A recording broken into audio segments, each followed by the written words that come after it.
দাদা হঠাৎ এত সকালে কল দিতেছে। সালাম আলাইকুম দাদা। ওয়ালাইকুম আসসালাম। মেহেদি, কোথায় তুই?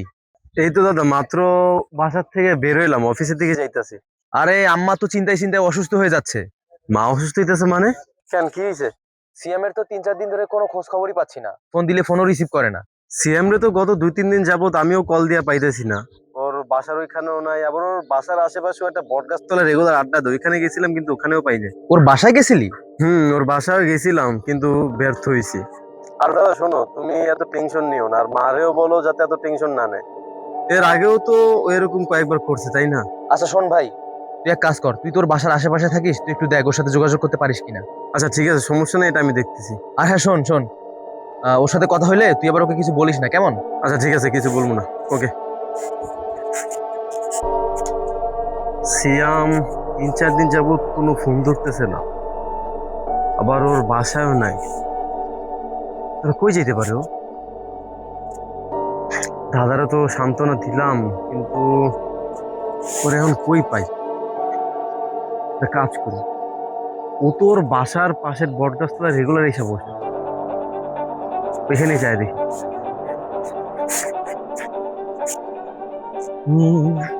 सांसों की माला पे फिरूं मैं ठिकाना सांसों की माला पे सिमरूं मैं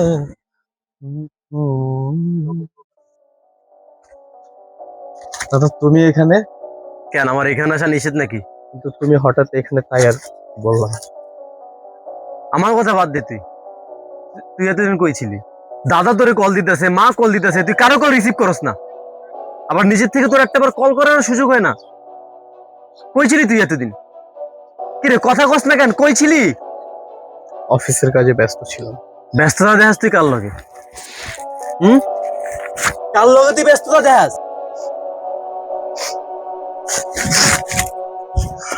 কিরে কোনো কথা কস না কেন? কই ছিলি এতদিন তুই? কই ছিলি? প্রতিদিনই তো অফিসে যাই, আবার বাসায় আসি, মোবাইল টিপি, তারপরে ঘুমাই যাই, আবার পরের দিন একই কাজ। আর কি করবো আমি? হ্যাঁ, কি করবি তুই? ছোটবেলায় আব্বা যখন মারা গেছে তখন তুই একদম ছোট ছিলি, কিচ্ছু বুঝতি না তুই।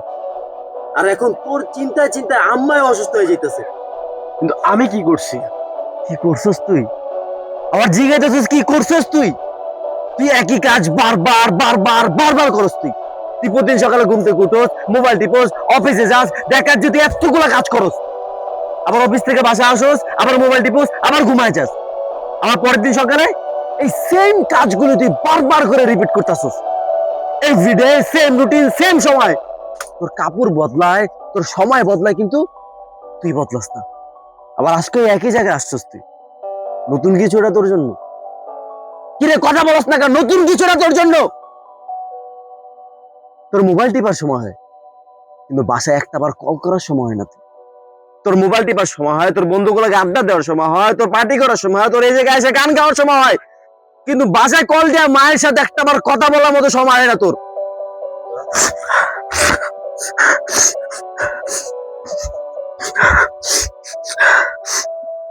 এর আগেও তো ওরে কত শাসন করছি, বকাঝকা করছি, ও তো কোনো সময় কান্না করে নাই।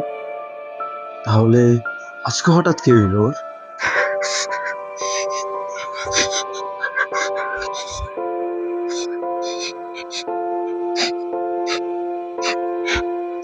কি হয়েছে তোর? বল কি হয়েছে? মাহি, মাহি? কে মাহি? আমি ভালোবাসতাম, এখনো বাসি দাদা। 3 বছরের সম্পর্ক, ওর বাবা বাইরে নেই। মা অনেক চেষ্টা করছে ওর বাপকে বোঝানোর জন্য, ওর বাপ কিছু শুনে নাই, কোনো কথাই শুনে নাই। তুমি ওনাদেরকে কল দিয়ে জিজ্ঞেস করো, রিমন দাদার মা সবকিছু জানে, কিন্তু ভাই তুমি কিছু বলে। তুমি জিজ্ঞেস করো 2022 পুরো রমজানে কি হয়েছিল।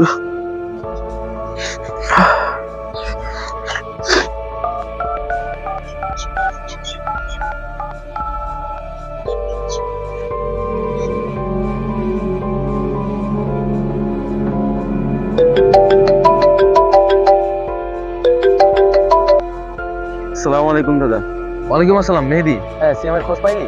সিএমের তো খোঁজ পাইছি দাদা, সাথে সাথে আর একটা কথা জানতে পারলাম।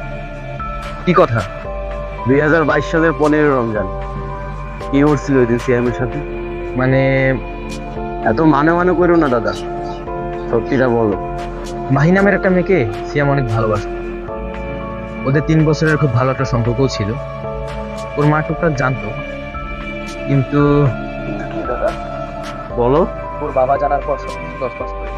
আম্মা ওর বাবার সাথে কথা বলে সবকিছু ঠিকঠাক করতে চাইছে, কিন্তু কোনো কাজ হয়নি। আর এই যন্ত্রণাই হয়তো আমার ভাইটা এখনো ভোগ করতেছে। দাদা, এত কিছু হয়ে গেছে অথচ তুমি আমার কিচ্ছু জানাইলে না। তুই তো অনেক রাগি, এই জন্য তোর কাছ থেকে বিষয়টা হাইড করছিলাম আমি। তোমার কি মনে হয় আমি কি এখানে রাগারাগি করতাম? আব্বা মারা যাওয়ার পর থেকে তুমি একা আমাদের সংসার চালাইতে পারতো না দেখে আমিও পড়াশোনার পাশাপাশি কাজ করা শুরু করলাম। তারপর আমি সিএমএ ঢাকা নিয়ে আসলাম যাতে করে ও পড়াশোনা করে জীবনে কিছু একটা করতে পারে। এবং আমি আমার বাসায় রাখি না। শোনো, আগে আমার কথা শোনো। আমি ওরে আমার বাসায় রাখি নাই যাতে কইরা ও আমার রেগুলার বকা শুনতে শুনতে আমার উপর অন্যরকম একটা ত্যাক্ত না হয়ে যায় এবং আমাদের ভাইদের মধ্যে সম্পর্কটা নষ্ট না হয়। সেজন্য আমি ওরে একটু আমার বাসা থেকে দূরে রাখছি। আর ধরো তুমি এত বড় একটা কথা তুমি আমার কাছ থেকে কিভাবে ঢুকেলে? তোমরা রাও, তুমি ফোন রাখো।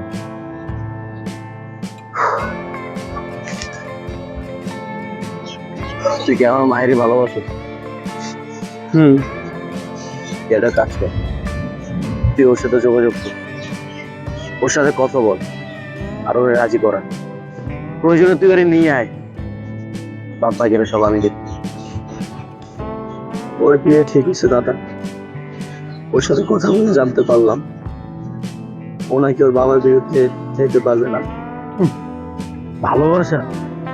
তুই ঠিকই ধীরে ধীরে এখানে মরতাছোস আর ও বিয়ে করে নিব একজন ওর বাপের খুশিতে। শুনছিলাম ও যদি আহে না তোর কাছে, ওর বাপ কেন, ওর বাপের বাপ আইলে ঠেকায় রাখতে পারবো না। আর হ্যাঁ, একটা প্রচলিত কথা আছে জানিস, কারণ মন ভাঙা আর মসজিদ ভাঙা সমান কথা। এটা নয় বাদই দিলাম, রিভেঞ্জ অফ নেচার নামে একটা কথা আছে। প্রকৃতি ওকে শাস্তি দিবে।